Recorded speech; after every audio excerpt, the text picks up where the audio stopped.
समस्त भारतवासियों को मेरा नमन। मैं अमित सोनी देश की आधारभूत समस्याओं आतंकवाद, अपराध, हत्या, रेप, अपहरण, घोटाले, जनसंख्या, किसानों और आम व्यक्तियों के शोषण के बारे में आपसे चर्चा करना चाहता हूं। क्यों दिन प्रतिदिन ये समस्याएं और ज़्यादा बढ़ती ही जा रही हैं? इन समस्याओं का क्या कारण है? इन समस्याओं का कारण भारत शासन अधिनियम 1935 को भारतीय संविधान का मुख्य आधार बनाना, संवैधानिक संशोधन समिति का ना होना, संविधान का संतुलित ना होना, विस्तृत संविधान, पारदर्शिता की कमी। हमारे संविधान की एक अवधारणा है, 100 दोषी छूट जाएं पर एक निर्दोष को सजा नहीं होनी चाहिए। इसी अवधारणा का ही तो परिणाम है कि आतंकवाद, अपराध और अव्यवस्था जोर पकड़ रहे हैं। ठीक ठीक काम कर रहे लोगों पर तो अनेक अनावश्यक कानून लादकर उन्हें गुलाम सरीखा रखने की कोशिश करता है, जबकि कानून तोड़ने वाले अपराधियों और आतंकवादियों के लिए ऐसे उच्च मानवाधिकार का संदेश देता है। ना वे आसानी से ना पकड़े जाते हैं और ना ही सजा पाते हैं। जिनके लिए कठोर कानून की जरूरत थी उनके लिए लचीलापन, और जिनके लिए किसी कानून की आवश्यकता नहीं थी उनके लिए कठोर कानून का संदेश। यदि नीचे की कोई कड़ी विचित्र होती है तो उसका संपूर्ण दायित्व संविधान का है। दुर्भाग्य से हमारा संविधान ही संतुलित ना होकर विपरीत संतुलन वाला है, तब परिणाम तो विपरीत होने ही हैं। एक कहावत है, जो सिस्टम या तंत्र जितना ज़्यादा पुराना होता जाता है समय के साथ साथ उसमें उतनी ही कमियां आ जाती हैं।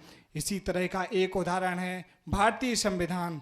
क्या हमें संविधान को परिवर्तित कराने के प्रयास नहीं करने चाहिए? ये अब हमें सोचना है। ए देशवासियों, यदि हम अपने देश को खुले शोषण और अपराध से मुक्त कराना चाहते हैं तो सबसे पहले हमें अपने देश के संविधान परिवर्तन के लिए आगे आना होगा। कुछ तथ्य आपको बताना चाहता हूं जिनको सुनकर लगेगा कि हमारे संविधान में कितनी और किस प्रकार की कमियां विद्यमान हैं और संविधान परिवर्तन की आवश्यकता क्यों है। पहला तथ्य, न्यायालयों में डले अपूर्ण मामले। उच्चतम न्यायालय में 65,000, उच्च न्यायालयों में 40 लाख और निचले न्यायालयों में 3 करोड़ के लगभग केस विचाराधीन हैं। क्या कभी इतने सारे केसेस का समाधान हो पाएगा या फिर 2-4 पीढ़ी तक ऐसे ही चलते रहेंगे?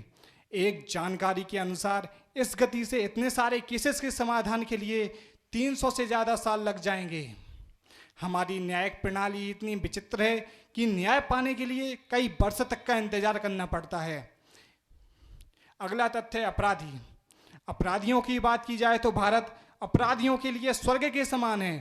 देश की सियासत के कई नेता ऐसे हैं जिन्होंने जुर्म की दुनिया से निकलकर राजनीति की गलियों में कदम रखा, लेकिन वे राजनीति में आकर भी अपनी माफिया वाली छवि से बाहर नहीं निकल पाए हैं। यहाँ कई अपराधी ऐसे हैं जिन पर हत्या, रेप, अपहरण, भूमि अधिग्रहण जैसे कई मामले दर्ज हैं। हमें समझ नहीं आता ऐसे अपराधियों को हमारा संविधान चुनाव लड़ने की अनुमति कैसे दे देता है।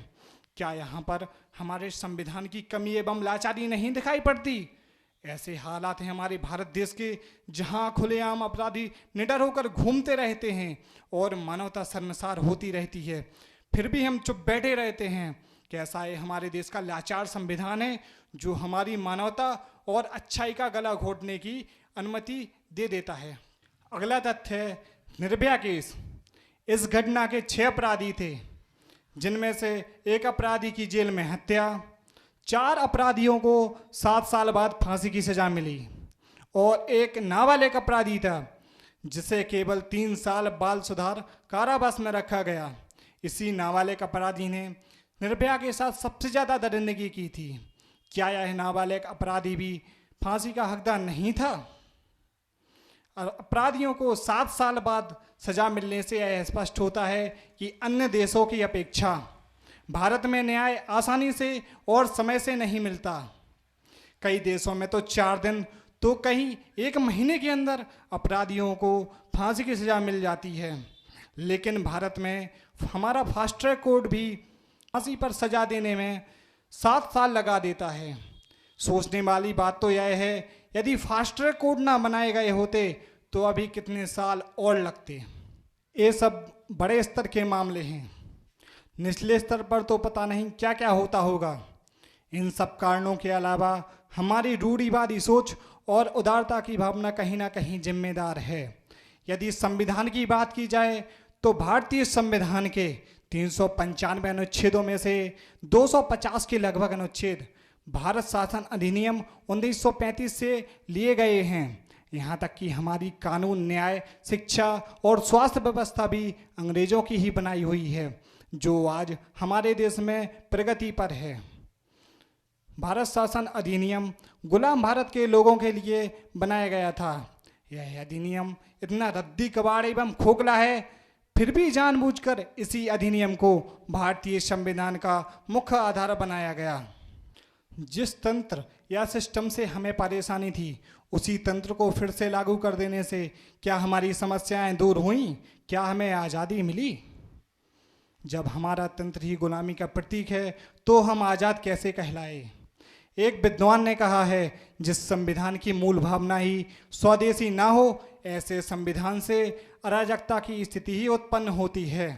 अतः हम कह सकते हैं कि भारत की सत्ता हस्तांतरित हुई है, लेकिन अभी आज़ादी नहीं मिली। क्या हमें इस आज़ादी के लिए नहीं लड़ना चाहिए? मैंने सुना है भारत में अच्छे लोग चुप रहते हैं। अब समय है अच्छे लोगों के बोलने और आगे आने का। मैंने तो एक पहल की है देश के शोषण को रोकने और संविधान परिवर्तन की। अकेला व्यक्ति कुछ नहीं कर सकता साथियों, आपके साथ की देश को ज़रूरत है। सोचना और प्रतिक्रिया देना, नहीं तो इसी तरह हमारा शोषण होता रहेगा। ऐ देशवासियों, हमें संविधान को परिवर्तित कराने के प्रयास प्रारंभ कर देने चाहिए। इसके अलावा हमारे पास और कोई विकल्प नहीं बचता है। जय हिंद, जय भारत।